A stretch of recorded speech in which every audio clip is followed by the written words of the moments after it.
नमस्कार दोस्तों, स्वागत है आप सभी का आज की क्लास में। दोस्तों हम लेकर के आए हैं आज आपके लिए परसेंटेज से संबंधित महत्वपूर्ण प्रश्न। दोस्तों आइए शुरू करते हैं आज की क्लास और देखते हैं पहला प्रश्न क्या है।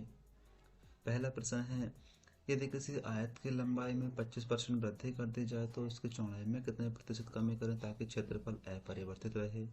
Option number A 20%, B 25%, C 35%, D 15%। दोस्तों पहले हम 25% की फ्रैक्शन क्या होगी। 25% की फ्रैक्शन होती है 1/4, यानी कि 4 में 1 की वृद्धि कर दी गई है तो 4 से 5 हो जाएगा। अब हमें इस 5 को 4 करने के लिए 1 की कमी करनी होगी क्योंकि 1 की तो वृद्धि हुई थी, तो इस 5 में हम 1 की कमी करेंगे तो 1/5 इसे बदलेंगे हम परसेंटेज में। 5 से काट देंगे इसको 20 बार तो ये आ गया 20%। दोस्तों यदि अगर हम आयत के क्षेत्रफल में 20% की कमी कर देंगे तो क्षेत्रफल अपरिवर्तित रहेगा, तो ऑप्शन नंबर ए इसका सही आंसर होगा। देखते हैं अगला प्रश्न क्या है।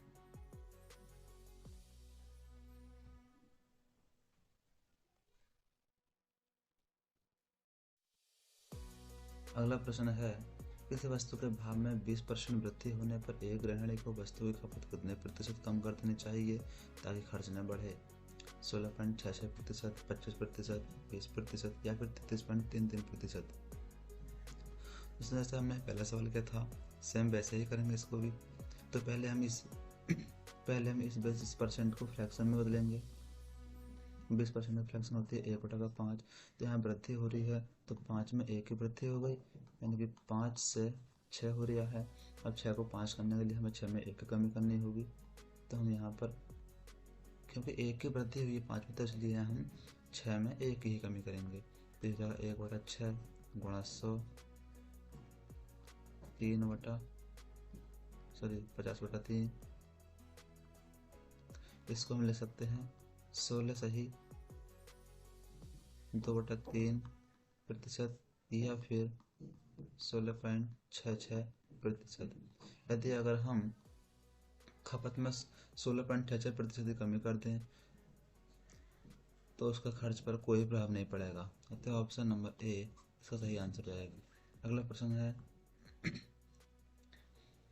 प्रश्न है, एक व्यक्ति ने किसी संख्या को 5/3 के बजाय 3/5 से गुणा किया, गणना में प्रतिशत त्रुटि क्या है। ए 64%, बी 54%, सी 44%, डी 20%। दोस्तों संख्या को हमें गुणा करनी थी 5/3 से करनी थी, लेकिन धोखे से उसने 3/5 से गुणा कर दी, तो इनका अंतर निकालेंगे पहले हम। 5/3 माइनस 3/5 एलसीएम हो गया इनका 15, ये हो गया 25 माइनस 9, ये हो गया 16/15।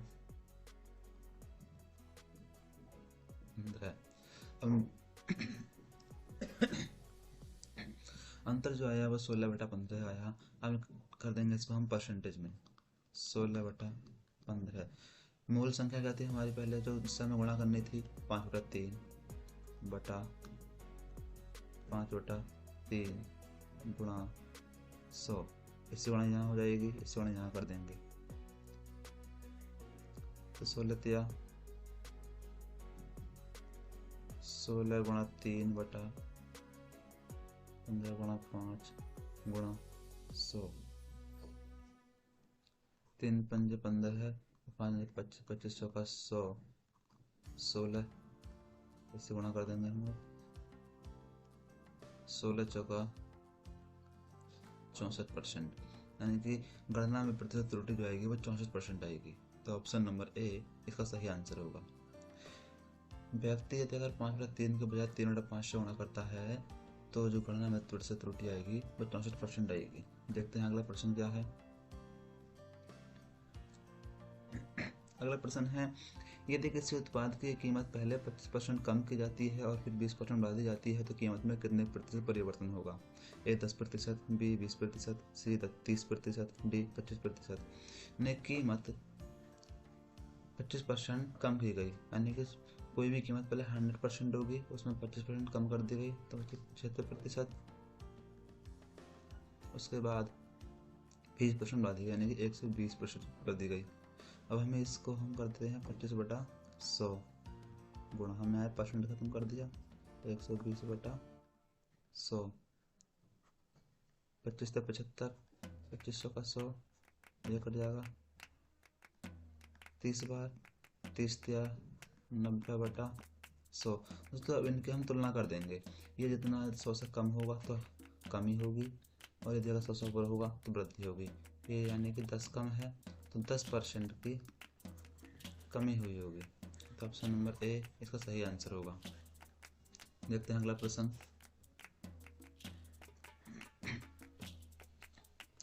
अगला प्रश्न है, एक वॉशिंग मशीन का मूल्य हर साल 10% की दर से घटता है। यदि इसका वर्तमान मूल्य रुपये 8,748 है तो 3 साल पहले वॉशिंग मशीन की कीमत क्या थी? 12,000, बी 15,000, सी 16,000, डी 20,000।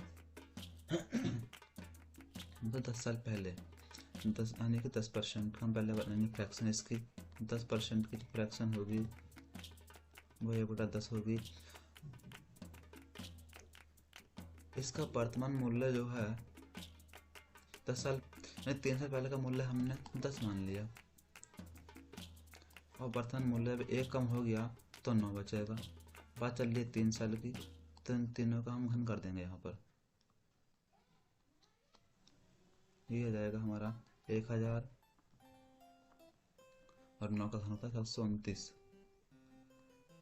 तो ये आ गई वर्तमान कीमत, और ये 3 साल पहले की कीमत आ गई 1000। अब इसकी जो रियल वैल्यू दे रखी है वो है 8,748, यानी कि गुणा लगभग इसे 7,000 लगभग 12 से हो गुणा। तो हमें निकालनी है 1000 की वैल्यू, क्योंकि 3 साल पहले का कीमत पूछी है उसने, 3 साल पहले कीमत थी 1000 थी, तो ये रहेगी 12,000। यानी कि 3 साल पहले वॉशिंग मशीन की कीमत 12,000 रुपये थी, वो कम होते होते 3 साल बाद कितनी बची? 8,748। तो ऑप्शन नंबर ए इसका सही आंसर जाएगा। अगला प्रश्न देखते हैं। अगला प्रश्न है, किसी छात्र को परीक्षा उत्तीर्ण करने के लिए उसे 50% अंक प्राप्त करने होंगे। यदि उसे 120 अंक मिलते हैं और वह 78 अंकों से अनुत्तीर्ण हो जाता तो परीक्षा के लिए कुल अंक क्या हैं? ए 500, बी 360, सी 400, डी 1000। पास करने के लिए उसे अंकों की जरूरत है कुल 55% की, और उसे 120 अंक मिलते हैं और 178 अंक से फेल हो जाता है। यदि उसे 78 और अंक और मिल जाते तो वह पास हो जाता, यानी कि 120 प्लस 78, ये हो गए 198। 198 अंक पास होने के लिए हैं, और यहाँ परसेंटेज में कितने? 55%। तो इन 55% की वैल्यू जो होगी वो इस 198 के बराबर होगी। अब निकालेंगे 1% की वैल्यू, तो 198/55। हमने निकाल लिया 100% की वैल्यू, क्योंकि पूर्णांक 100% ही होगा। 198/55 गुणा 100। 11 से काट दें, 5 से काट देंगे 11 बार, ये कटेगा 20 बार। अब 11 का 11, 11 88, कट गया 18 वाली 11 से, ये होगा 18 36, यानी 360। तो जो पूर्णांक होगा वो 360 का होगा। तो ऑप्शन नंबर बी इसका आंसर हो जाएगा। जो परीक्षा के लिए कुल अंक होंगे वो 360 होंगे। अगला प्रश्न है, अगला प्रश्न देखते हैं। अगला प्रश्न है,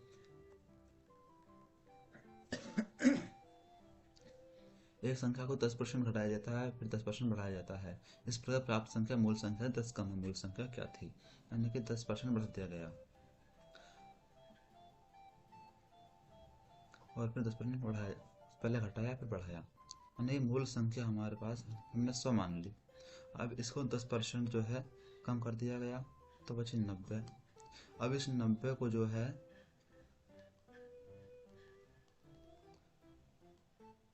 अब इस 90 को जो है 10% प्लस का गया, यहाँ माइनस का था ये, अभी प्लस का गया था, ये 99 हो गया, क्योंकि 90 का 10% 9 होता है, जोड़ देंगे इसमें 99 हो गया। अब इस 100 का 99 का अंतर 1 आ गया। यहाँ संख्याओं का अंतर हमारे जो मानव का 1 आया है, जो वास्तविक अंतर लिखा है वो 10 है, तो 1 की वैल्यू 10 के बराबर होगी। हमें निकाल लें 100 की वैल्यू, 100 की वैल्यू जाएगी 1000 फिर।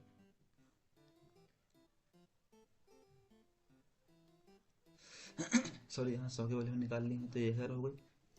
तो अब मूल संख्या जो है हमारी 1000 होगी। ऑप्शन नंबर ए इसका सही आंसर रहेगा। अगला प्रश्न है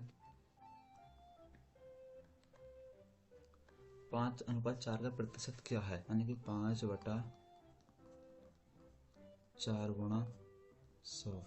इससे काट देंगे इसको 25 बार, 25 पंजे 125। ऑप्शन नंबर ए 125% हो जाएगी। अगला प्रश्न है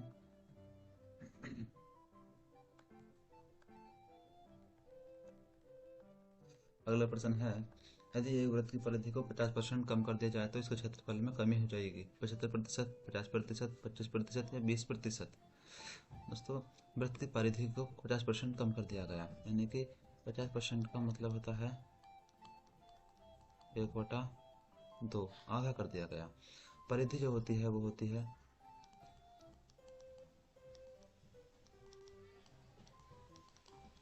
2πr।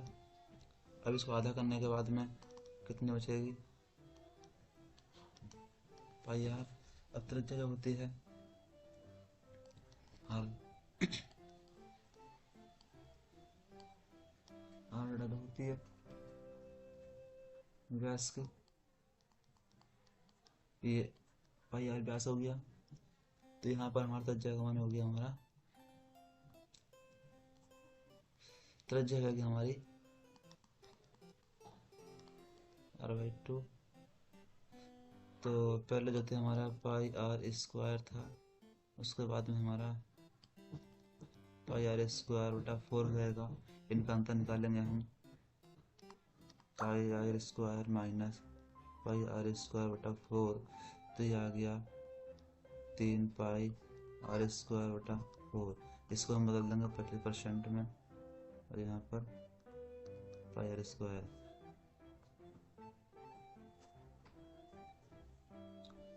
इससे यह कट जाएगा 25 75%, यानी कि क्षेत्रफल, वृत्त के क्षेत्रफल में जो कमी होगी वो 75% की होगी।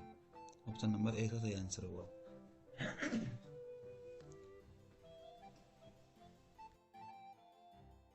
सवाल करने का एक तरीका और है, बहुत शॉर्ट है वो भी, जैसे हमने सवाल पर किया था कि 50% कम कर दिया गया, तो बचा कितना, 50 गुणा 50 बटा 100/100।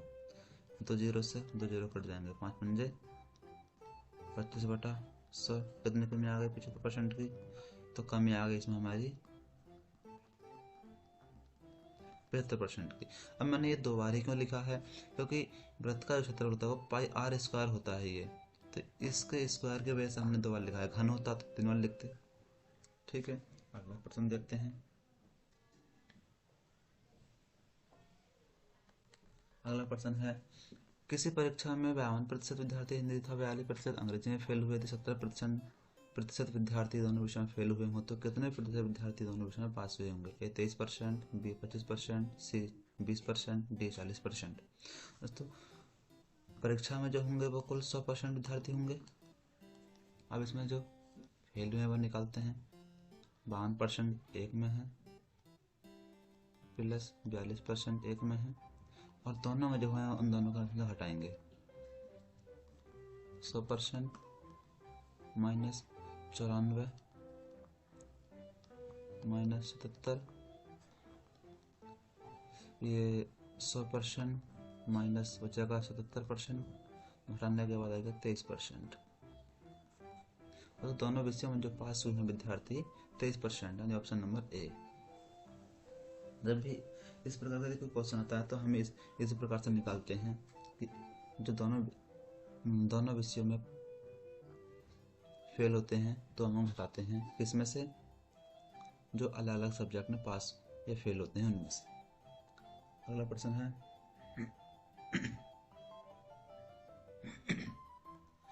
अगला प्रश्न है, एक परीक्षा में किसी प्रत्याशी ने 30% अंक प्राप्त किए और वह 6 अंकों से फेल हो गया। अन्य प्रत्याशी ने 40% अंक प्राप्त किए और पास होने वाले न्यूनतम अंकों में से 6 अंक अधिक प्राप्त किए। अधिकतम अंक हैं ए 120, बी 150, सी 500, डी 400। 30 अंक प्राप्त किए और वह 6 अंकों से फेल हो गया। दूसरे ने 40% अंक प्राप्त किए और वह 6 अंकों से पास हो गया। तो इनका जो अंतर आ गया, कितना आ गया, 10% का। और ये फेल है तो ये माइनस में होगा, और इसे आगे प्राप्त हुए तो इनका अंतर आ गया हमारा 12 का। तो 10% की वैल्यू कितनी, 12 आ गई। 100% की वैल्यू निकाल देंगे 120। तो अधिकतम अंक है 120, अतः ऑप्शन नंबर ए इसका सही आंसर हो गया। अगला प्रश्न देखते हैं। अगला प्रश्न है, किसी परीक्षा में बैठने वाले उम्मीदवारों में 25% योग्यता प्राप्त नहीं कर सके और यह योग्यता प्राप्त करने वाले उम्मीदवारों की कुल संख्या केवल 450 थी। परीक्षा में बैठने वाले उम्मीदवारों की संख्या थी 500, 600, 1000 या 900। यानी योग्यता प्राप्त न करने वालों की संख्या 25% थी। तो योग्यता प्राप्त करने वालों की संख्या कितनी बची, 100 में से हम 25 से घटा देंगे, बचाएगा 75%। और इसकी वैल्यू हमें दे रखी है 450।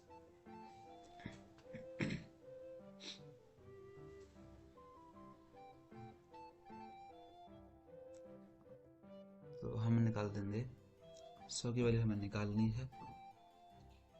तो पहले हम एक की वैल्यू निकाल दें, परसेंट की वैल्यू 450/75, 15 बंदे 75, 15 45, 15 30। सॉरी ये गलत हो गया, कैलकुलेशन गलत हो गई हमारी।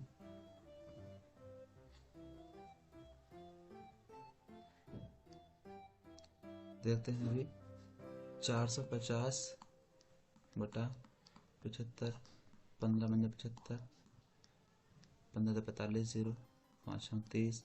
तो 1% की वैल्यू आ गई 6, निकाल देंगे 100% की वैल्यू आ गई 600। तो परीक्षा में बैठने वाले उम्मीदवारों की संख्या कुल 600 थी। तो ऑप्शन नंबर बी इसका सही आंसर हो गया। देखते हैं अगला प्रश्न। अगला प्रश्न है 2.5 सेंटीमीटर लंबे एक रेखाखंड को गलती से 2.55 सेंटीमीटर माप लिया गया। तदनुसार इस त्रुटि का प्रतिशत ज्ञात कीजिए। यानी 2.5 पहले देखेंगे हम, दोनों का अंतर कितना आता है।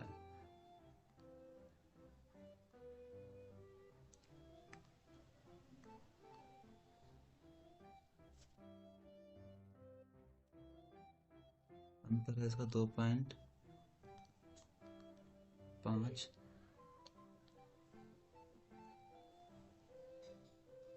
2.5 माइनस 2.55, तो ये आ गया 0.05। अब ये जो अंतर आया किस पर आया था, 2.5 पर। इसको हम बदल देंगे परसेंटेज में, तो ये आ गया 5/2.5, 0 हो गया। तो ये हो गया 50/25, 25 दूनी 50, यानी 2% की त्रुटि आ गई। ऑप्शन नंबर ए इसका सही आंसर हो जाएगा। त्रुटि कब आई है, जबकि हम 2.5 सेंटीमीटर की जगह 2.55 सेंटीमीटर लेंगे तब। देखते हैं अगला प्रश्न। अगला प्रश्न है 1000 का 25% का 1% का 1% क्या होगा। यानी कि 1000 का 25% का 1% का 1%। तो यहाँ 3 0 से हमने 3 0 काट दिए, मुझे 3 0।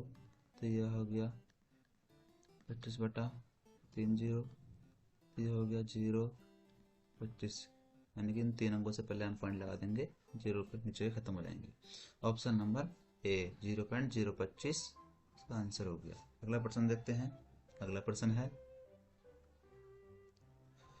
अगला प्रश्न है पूर्ण शिक्षा की कुल शक्ति 5000 है। पुरुषों और महिलाओं की संख्या में क्रमशः 8% और 16% वृद्धि होती है और शक्ति 5,600 हो जाती है। पूंजी शिक्षा में पुरुषों की संख्या क्या थी? ए 2500, बी 3000, सी 3500, डी 5000। तो यहाँ पर जो कुल शक्ति में वृद्धि हो रही है वो 5000 से 5600 हो रही है, यानी वृद्धि हो गई वो 600 की हो गई।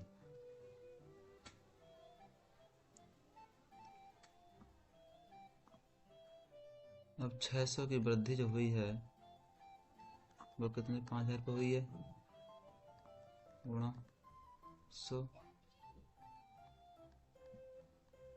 ये आ गया 12 परसेंटेज में कुल 12 आ गया। अब इसे हम करेंगे मिश्रण वाले सवाल से तरीके से। 12% यानी कि पुरुष, ये है महिला, पुरुष है 8%, ये है 16%, तो ये आ गया यहाँ पर 4 और 4, इनका अनुपात 1 अनुपात आ गया। निकाल देंगे पुरुष।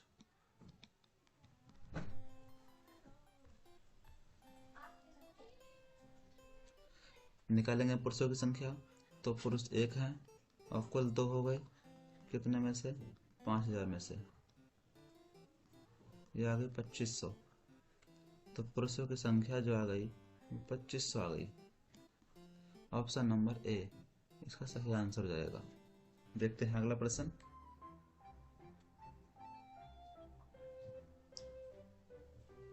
अगला प्रश्न है एक परीक्षा में सफल होने के लिए कुल अंक के 296 अंक प्राप्त करना आवश्यक है। एक विद्यार्थी को 222 अंक मिलते हैं और 10% अंकों से असफल हो जाता है। एक छात्र अधिकतम कितने कुल अंक प्राप्त कर सकता है?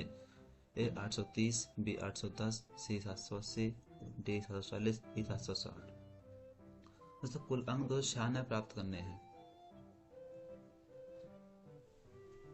296, लेकिन मिले कितने 222।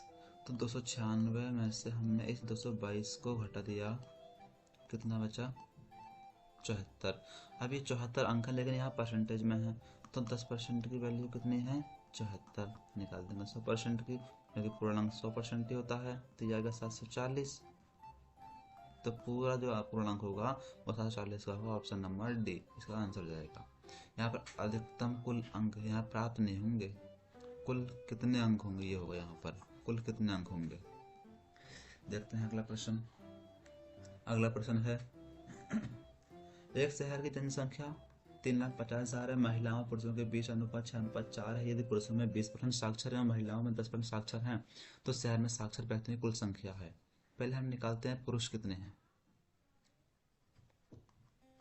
पुरुष निकालते हैं 6/10 गुणा 3,50,000, एक जीरो से जीरो कट जाएगा, गुणा कर देंगे इसकी 6 पंजे 30, 6 18 और 3 21,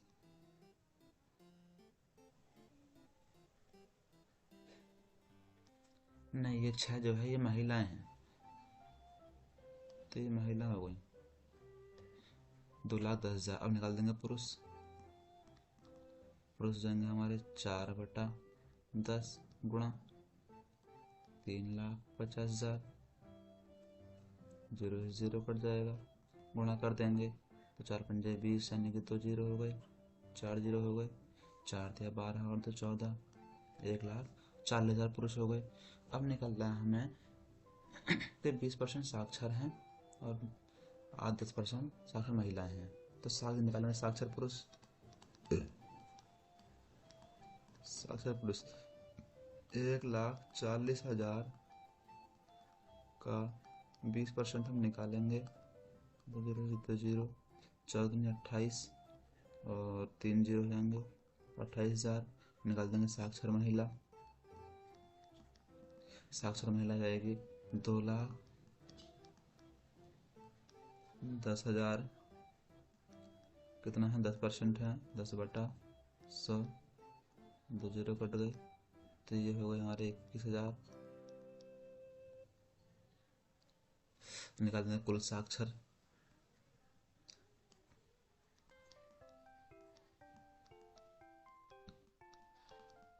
कुल साक्षर व्यक्ति ये हो जाएंगे 28,000 प्लस 21,000 जोड़ देंगे तो ये हो गया 49,000। यानी कुल साक्षर व्यक्ति जो है वो 49,000 है। तो ऑप्शन नंबर डी इसका सही आंसर जाएगा। अगला प्रश्न है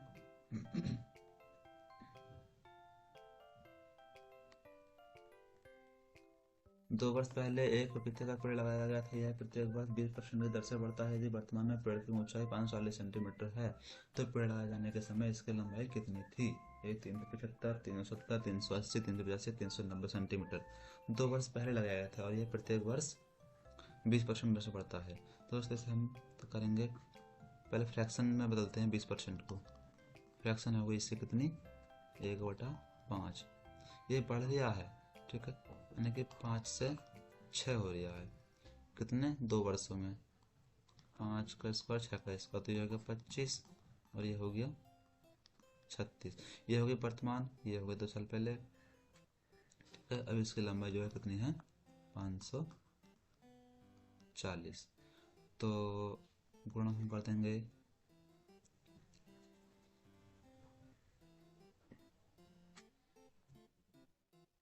6 काट लेते हैं तो कितना आएगा 540/36, 6 9 54 और 6 6 36 यानी कि 15 बार।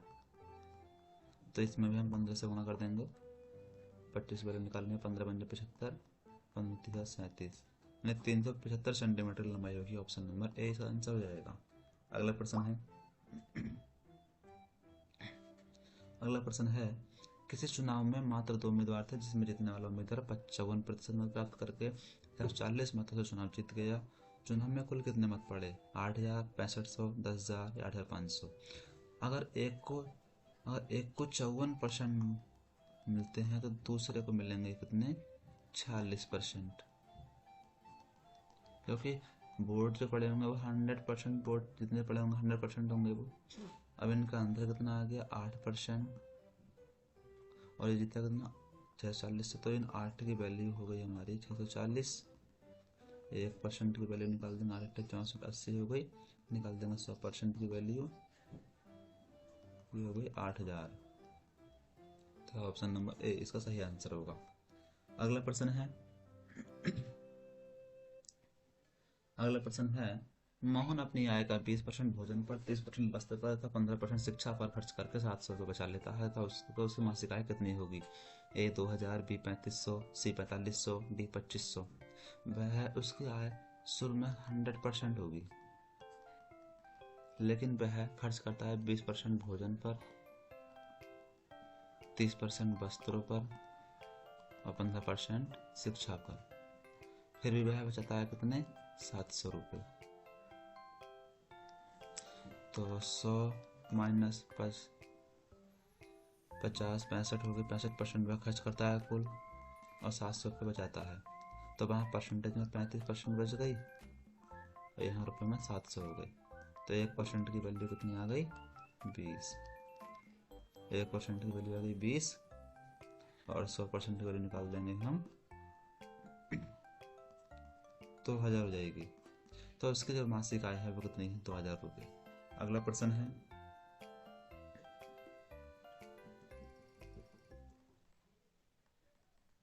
एक परीक्षा में 1,000 लड़के और 800 लड़कियां शामिल होती हैं। यदि 60% लड़के तथा 50% लड़कियां उत्तीर्ण होती है तो अनुत्तीर्ण असफल छात्रों का प्रतिशत ज्ञात कीजिए।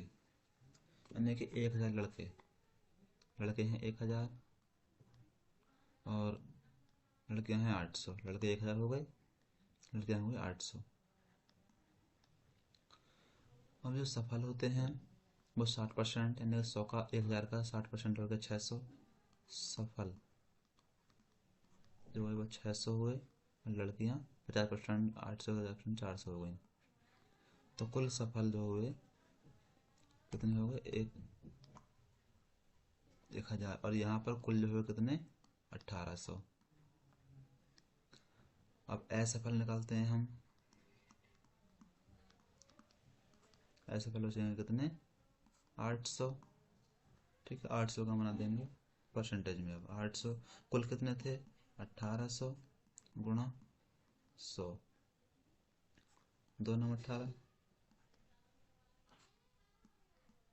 400, 400 बटा 9, तो 9 चौक 36, 9 चौक 36, 9 चौक 36, 36, यानी कि 44.44% छात्र जो है वो असफल हुए हैं। ऑप्शन नंबर ए इसका सही आंसर जाएगा। अगला प्रश्न देखते हैं। अगला प्रश्न है एक दर्जन जोड़ी मोजों का अंकित मूल्य 180 है और उस पर 20% छूट दी जाती है, तो 48 रुपये में कितने जोड़ी मोजे खरीदे जा सकते हैं। यानी कि अंकित मूल्य जो है वो 180 है। अब इसमें जो है 20% छूट कर दी गई, तो कितने पर कितना मूल्य हो गया उसका, 80 बचेगा बटा 100, 0 0 कट जाएंगे, 60 144, 144 रुपये में कितने, एक दर्जन जोड़ी यानी कि 12 जोड़ी। तो एक जोड़ी की निकालेंगे, एक जोड़ी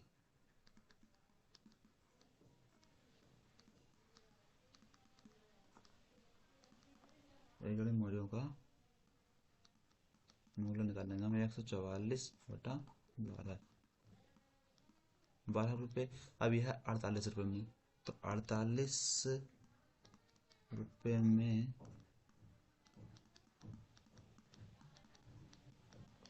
खरीदे गए जो मोजे होंगे वो होंगे 48 बटा 12, 4 जोड़ी।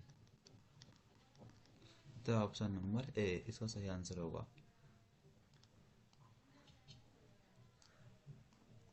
ऑप्शन नंबर ए का सही आंसर रहेगा। अगला प्रश्न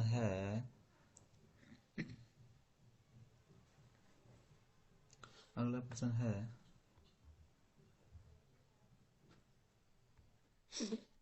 एक फैक्ट्री में 2 वर्षों में साइकिल का उत्पादन 40,000 से बढ़कर 48,400 हो गया, तो वार्षिक वृद्धि बताएं। 10%, 12%, 20%, 25%। 2 वर्षों में हो रहा है ना ये, कितना, 40,000 से बढ़ करके 48,400 में कितना बढ़ गया, 8,400। 2 वर्षों में है, ठीक है। तो इसको हम 2 जगह बांट देंगे, यानी कि 4,000, 4,000 और 400। देखो ये 4,000, इस 40,000 का 10% हो गया, ये 20 का 10% हो गया, ये 400 इस 4,000 का 10% हो गया, तो 10% जो है उसका वार्षिक वृद्धि होगी। ऑप्शन नंबर ए इसका आंसर होगा। अगला प्रश्न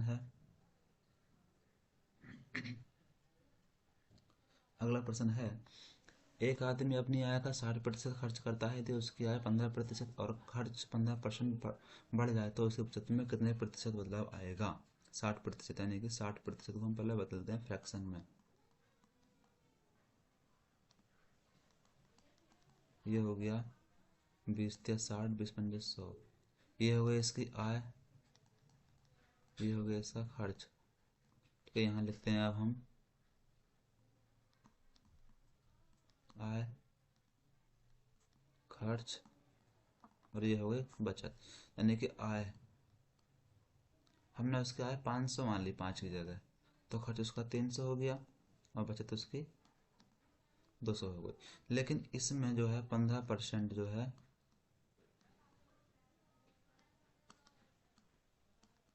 वृद्धि हो रही है, तो 15 पंजे 75 रहेगा,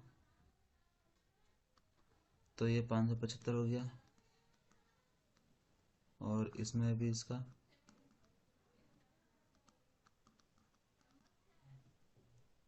15% वृद्धि होगी, 45, तो 345। अब ये कुल कितना हो गया, कितना बचेगा, 5 में से 5 का 0, 7 में 4 का 3, अब 5 में से 3 का 2, यानी 230 रुपये जो है वो यहाँ पर बचा रहा है, 230 रुपये। तो कितने सेव कर रहा है यहाँ पर, 30 रुपये। अब इसमें आ देंगे हम परसेंटेज में, 30 बटा 200 गुणा 100, 2 0 कट जाएंगे, इससे कट जाएगा ये 15 बार। तो उसके जो बचत में बदलाव आएगा वो आएगा 15%, ऑप्शन नंबर ए इसका सही आंसर रहेगा। दोस्तों इसी प्रकार से ये क्वेश्चन नंबर जो 25 है सेम इसी तरह से होगा। देखते हैं क्वेश्चन नंबर 25 भी 25% यानी सॉरी 75% खर्च करता है। 75% की जो है 25 का 100, तो 4, 3 और 1 हो गई इसकी बचत। ठीक है, तो हमने इसको 400 मान लिया, इसको 300 मान लिया और इसको हमने 100 मान लिया। 20% यानी कि बढ़ रहा है, तो 20 चौका से 480 रुपये हो गया खर्च।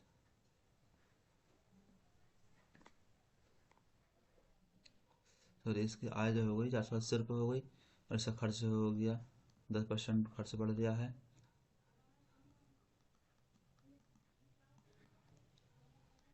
तो 330 रुपये हो गया।